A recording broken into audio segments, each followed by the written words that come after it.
On this section of ellipses, you will be able to use a calculator. What that means is for this test, you will have a calculator section and a non-calculator section. So go ahead and grab yourself a calculator so we can solve some of these problems. All right, first, we're gonna write the equation for the ellipse for all of these scenarios. So remember, it's x comes first, y comes second, there's a plus sign, it always equals 1. A is the bigger number, depending on if it's horizontal or vertical, it goes under x or y. So let's draw this picture. So the endpoints of the major axis are 10, 2, and negative 8, 2. The foci are 6, 2, and negative 4, 2. What I want you to notice first is that the y values stay the same. So that major axis and that foci, that longer side, is only moving left and right because only the x values are changing. So I'm going to draw it horizontally and sketch where all my points are. So I'm going to start negative 8, 2, and 10, 2. Using these points, I am able to find the center. So halfway between negative 8 and 10. So negative 8 plus 10 is 2, divided by 2 is 1. And then 2 plus 2 is 4, divided by 2 is 2. So there's my center. So I know that's going to be h and k. The other value that gives me are the foci. So I know this is negative 6, 2. And this is negative 4, 2. I did that backwards. This will be negative 4, and this is positive 6. LOL. Okay, now we're ready. So I can figure out A first because A is half of the major axis. So to go from negative 8 to 10, that's 18. Well, half of 18 is 9. The only other thing we need here is B. B is the length of the minor axis, but I don't have enough information to solve that right now. What the foci gives us is C. So what is the distance from 1 to negative 4 and 1 to 6? That's 5 and 5. So C is 5. Then we'll use the formula that we learned for C to find B. So we'll do it backwards. So 5 squared equals 9 squared. We're solving for B. Type it in your calculator. You're getting B is the square root of 56. I'm not going to solve that out because in my equation I'm doing B squared anyways, so the square root will cancel. So now that I have my center and A and B, I'll go ahead and write the equation. It is horizontal, we decided, so x is going to come first, or the bigger number is going to go under x. So where are we at? X minus 1 squared plus y minus 2 squared equals 1. So we got A here. 9 squared is 81. B squared, the square root's going to cancel, is 56. Woohoo! Let's try another one. Okay, the vertices are at negative 1, 3, 5, 3, and the minor axis is 4. Right off the bat, I know that this means that B is 2. Now the vertices could be major or minor axis, we're not sure. But if I look at it, I notice the y values are the same. So this means these points are moving left to right because only the x values are changing. So if I'm going to draw this, negative 1, 3, 5, 3. The distance here, negative 1 to 5, is a distance of 6. Half of that is 3, so that means our A value is 3, which means my horizontal distance is longer. So this is a horizontal ellipse. We don't need C because we don't need it in our equation, so the last thing we need is the center. So I'm going to find the midpoint here. -1 plus 5 is 4, divided by 2 is 2, and then obviously it's 3. So let's write our equation. X, my center is 2, 3, so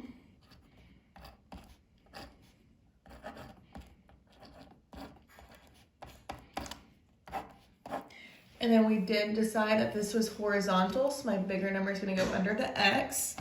That's 3 squared is 9, and then 2 squared is 4. Woohoo! Let's do one more that's just given to us graphically. The other ones are more real life scenarios. So number 3, the foci is 12, 0 and -12, 0. So that's going to help us solve for C. Foci comes from C. And the endpoints of the minor axis are at 0, 5 and 0, -5. So that's going to help us find B. So first I'm going to look at the foci. And I'm going to be like, hey sis, I know the center's between here. So 12 minus 12 is 0, divided by 2 is still 0. My center's at 0, 0. That's the midpoint there. And then I know that this is the minor axis. So from 5 to -5, that's the distance of 10. But minor means it's B, so half of that is 5. Okay, so what I know so far is my center and my B. I need to figure out A, but I can figure out C because from the center to each foci is 12. So now I'll use the C and the B to find A. So I'm going to do 12 squared equals A squared minus B squared. Solve, solve, solve. You get like A squared equals 169. That means A is 13. Okay, so here's my major, here's my minor. This is what I need for my equation, and I have my center. The only thing I haven't decided yet is if it's horizontal or vertical. Well, the foci are on the major axis. And again, which term isn't changing? And that's the Y term, which means my major axis is running down the X values left and right. So that means we are doing a horizontal ellipse. If you needed to draw that out to do it, totally do that. But we can tell just by looking at which values are changing. So the minor axis, the Y values are changing. So the minor axis is the vertical one, but we need to look at where the major one is. So now we're ready to write the equation. Center is at 0, 0, so I'm not gonna need to add or subtract anything. I'll just say x squared plus y squared.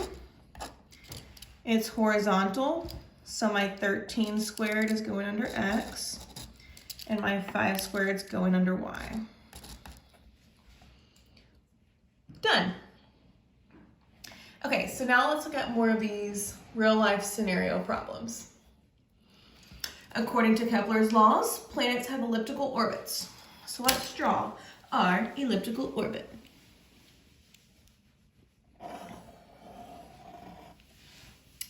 The sun is at one of the foci.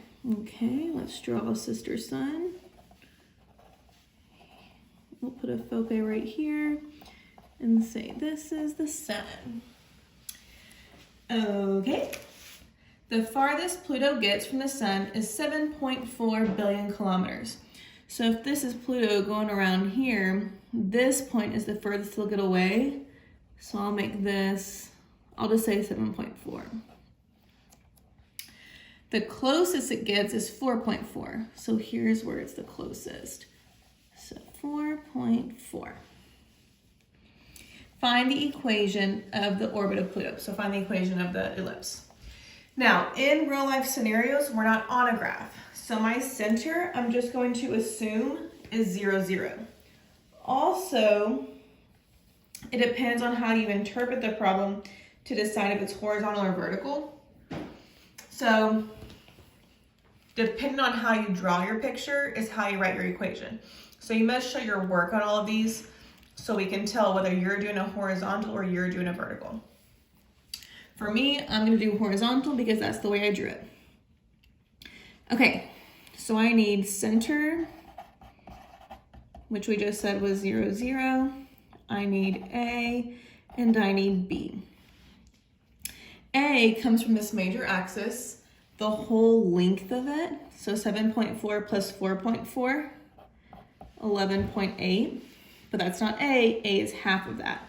So half of 11.8 is 5.9. Now B is the length of this minor axis. We don't know anything about her, so we're gonna have to use the foci to find C and then solve for B. So we know that C is what? Let's look.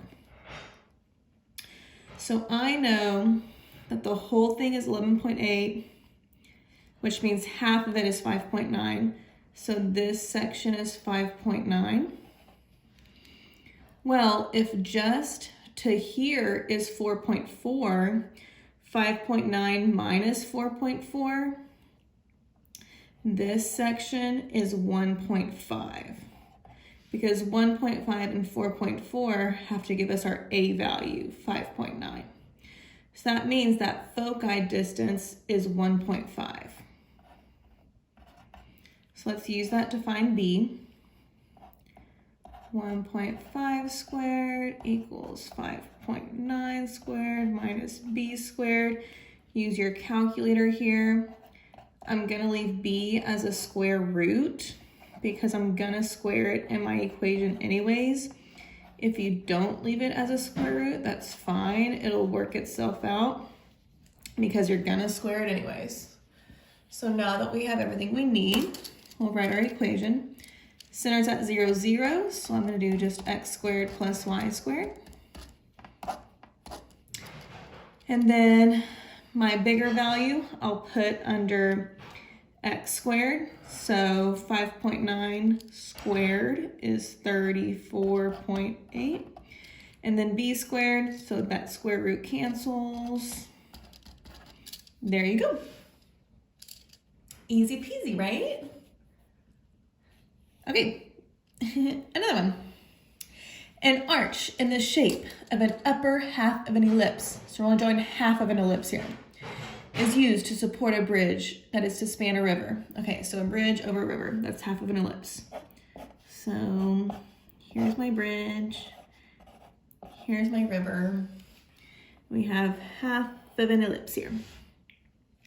The river is 20 meters wide.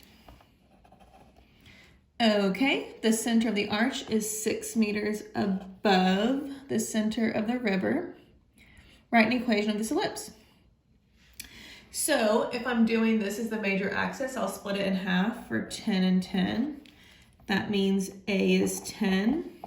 Now careful here, this is already half of an ellipse. So B is not 3, B is 6. Because if I were to draw the full ellipse, we would have 12 here.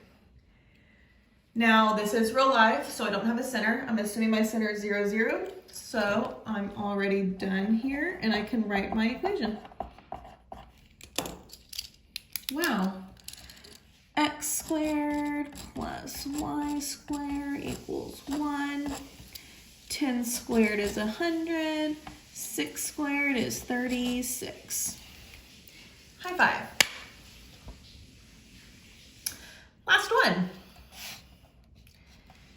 An elliptically shaped garden is surrounded by a wood walkway. Okay. Elliptical garden, wood walkway. Perfect. The garden is 15 meters long and 8 meters wide. The walkway is 2 meters wide. So we have 2, 2, 2, 2. So don't forget, you're not adding 2 to each direction, you're really adding 4. So if this whole piece is 15, 15 plus 4, the whole thing is really 19. And then for the width, the actual piece is 8 plus 4 is 12. So be careful there, it'll trick you. So now getting everything we need, we will say the center is at 0, 0. And then I need A and B. So half of my major axis, half of 19 is 9.5, and half of 12 is 6. There's everything we need. So let's write our equation.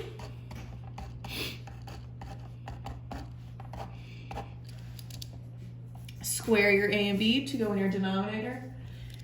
A squared is 90.25. Again, you will have your calculator for this. Y squared is 36. And there is our writing equations. Now it's your turn to give it a try on the next page. Bye!